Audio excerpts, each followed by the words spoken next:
వారంలో మీ అందరికీ నా యొక్క వందనాలండి. గత వారంలో మనం పాత నిబంధనను అర్థం చేసుకోవడం సులువైన మార్గం అని పార్ట్ 1 విన్నాము. ఈరోజు నా పార్ట్ 2 మనం నేర్చుకోబోతున్నాం. కాబట్టి అందరూ కూడా దయచేసి శ్రద్ధగా వినండి. అలానే మీ అందరికి ముందుగానే చెప్పాను, ఈరోజు మనం 80 క్లాస్ పార్ట్ 2 ఏదైతుందో దీన్ని వినే ముందు కంపల్సరీ నేను పాత నిబంధన యొక్క వరుసక్రమం వినమని చెప్పాను. వేరే అందరూ విన్నారని ఆశిస్తున్నాను. విన్న వారికి ఇది చాలా సులువుగా అర్థమవుతుంది. వినని వారికి కొంచెం లేట్ అవుతుంది. కాబట్టి ఎనీవేస్ వీటిని మీ అందరికీ కూడా నా యొక్క వందనాలు. ఓకే, ఈరోజు మనం అంశాలకు వెళ్ళిపోదాం ఆలస్యం చేయకుండా. పాత నిబంధన యొక్క భాగాలు, క్షమించండి, పాత నిబంధన మొత్తం ఎన్ని పుస్తకాలు? 39 పుస్తకాలు. మీ అందరికీ తెలుసు కదా. దీన్ని మనం ఎలా విభజించుకోవాలి, మొత్తం ఎలా గుర్తుపెట్టుకోవాలి, ఎలా మనం సులువుగా అర్థం చేసుకోవాలి, ఎలా గుర్తుపెట్టుకోవాలి. మొదటిగా మనం అంశ పద్ధతిని చూసుకున్నట్టయితే మీ అందరికి తెలుసు, మనం ఎన్నోసార్లు మాట్లాడుకున్నాం. ఆదికాండం నుంచి ఎస్తేర్ వరకు ఏంటి? చరిత్ర, యోబు, పరమగీతం, పద్య కావ్య గ్రంథాలు, ఎస్ఐ మలకి ప్రవక్తల గ్రంథాలు. మీ అందరికి చెప్పాను, ఇది అంశ పద్ధతి. అందుకే మీరు అందరూ కూడా వినని వారు ఎవరైతే ఉన్నారో అందరూ కూడా కంపల్సరీ బిఫోర్ క్లాసెస్ విని అటెండ్ అవ్వండి.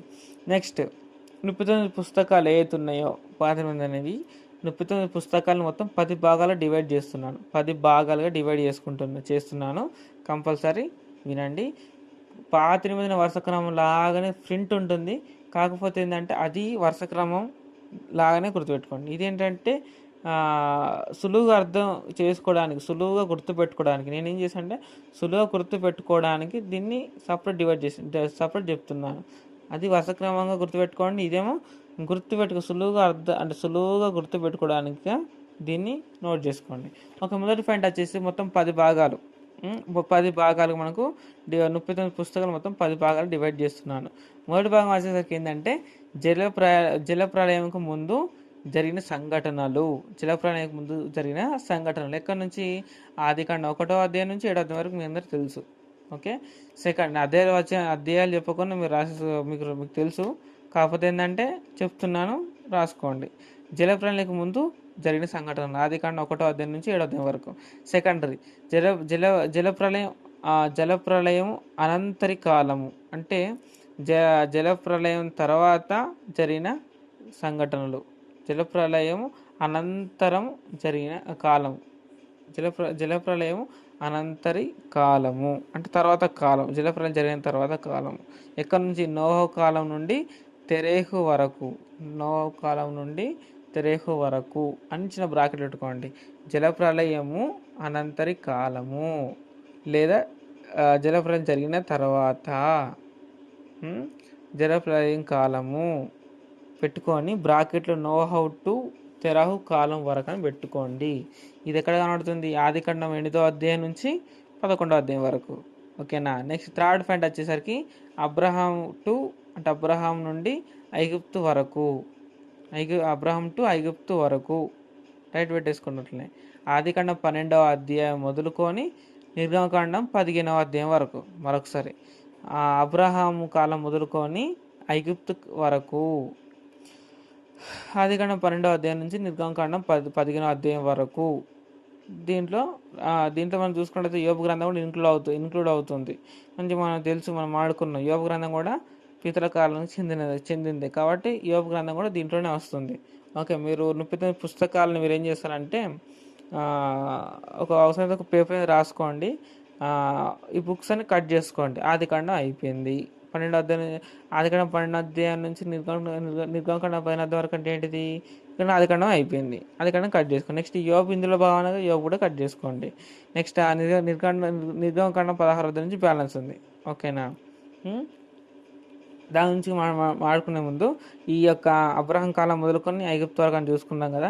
దీంట్లో మనకు అబ్రహాం గారు కనబడతారు, ఇస్సాకు, యాకోబు, యోసేపు పిల్లలు, బానిసత్వం, విడుదల, ఇవన్నీ ఇందులో కనబడుతుంది. మరొకసారి ఆదికాండం 12వ అధ్యాయం నుంచి నిర్గమకాండం 15వ అధ్యాయం వరకు ఏం కనబడుతుంది? అబ్రహాము, ఇస్సాకు, యాకోబు, యోసేపు పిల్లలు, బానిసత్వం, విడుదల, ఇవన్నీ కనబడతాయి మనకు.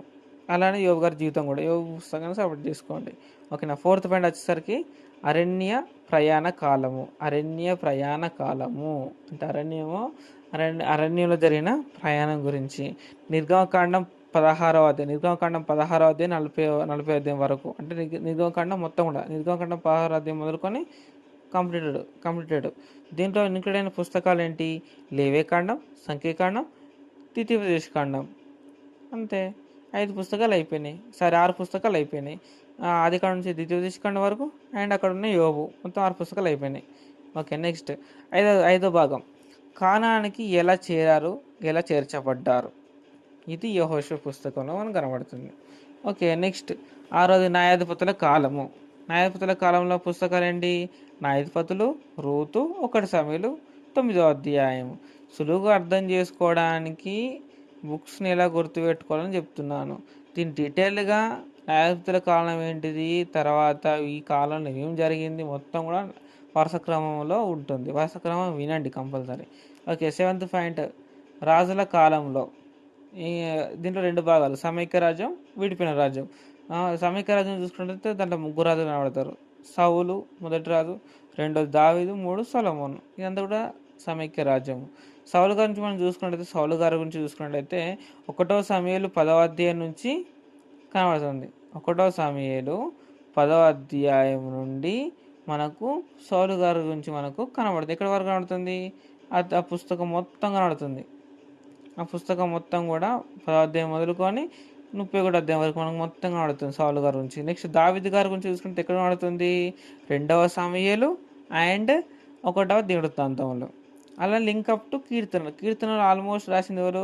దావీదు గారు. సో కీర్తనలు కూడా దావీదు గారి జీవితం, అంటే ముగ్గురు అనుకున్నాం కదా, సమైక్య రాజ్యంలో 3 జీవితాలు, సౌలు, దావీదు, సొలొమోను.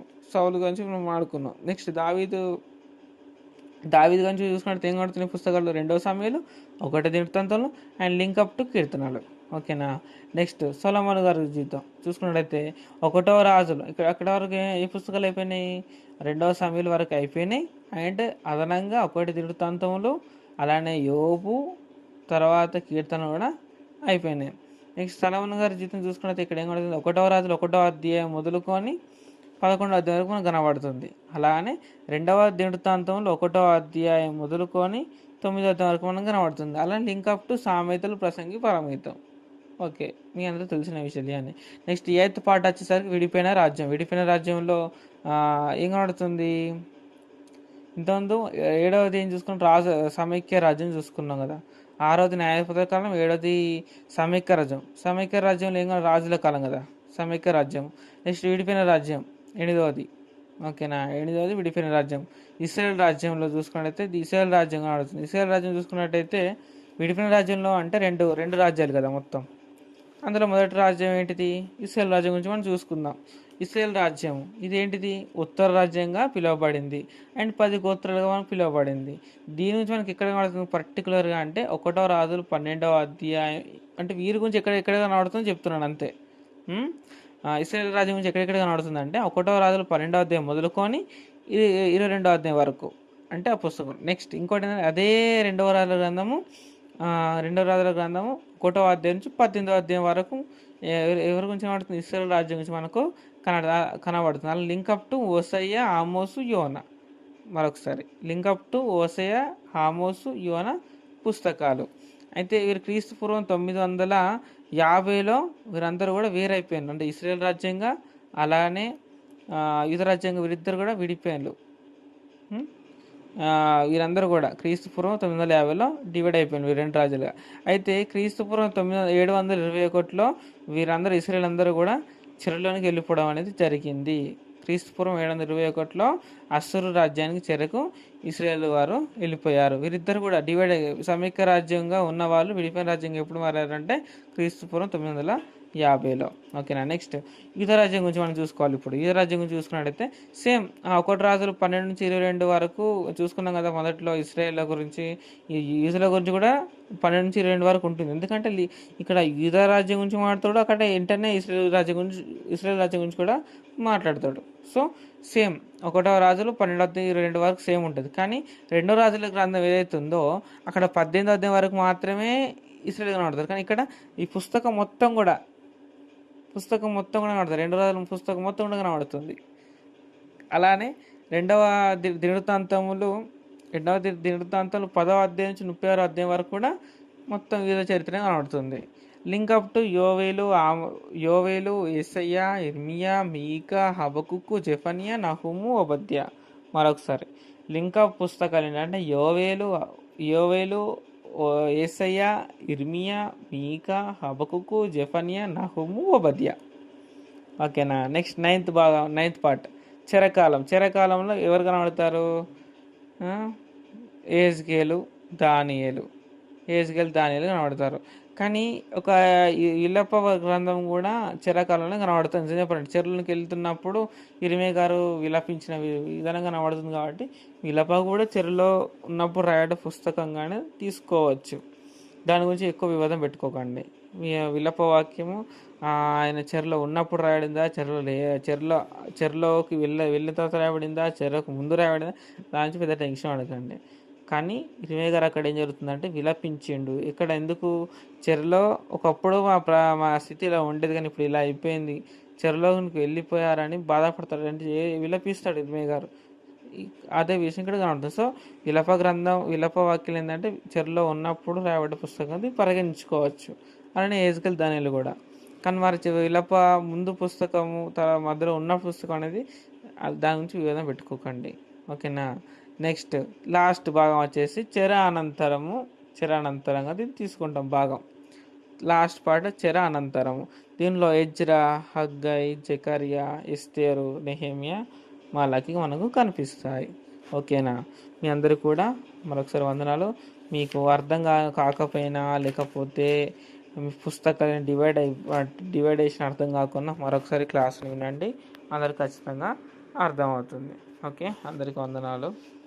దీనితోని మనకు పాత నిబంధన గురించి అయిపోయినట్టే. మనం నెక్స్ట్ ఇయర్లో మళ్ళీ క్రొత్త నిబంధన గురించి మనం ఆడుకుంటాము. ఈ సంవత్సరానికి ఇది లాస్ట్, ఇది పాత నిబంధనకు అయిపోతుంది. ఒకవేళ గిట్ట మరలా కుదిరితే పాత నిబంధన గురించి ఇంకొక క్లాస్ చెప్పాలనుకుంటున్నాను. అది కుదిరితే చెప్తాను, లేకపోతే నెక్స్ట్ ఇయర్లో మనకు మరలా కొత్త నిబంధన స్టార్ట్ అవుతుంది. ఓకే, అందరికీ వందనాలు.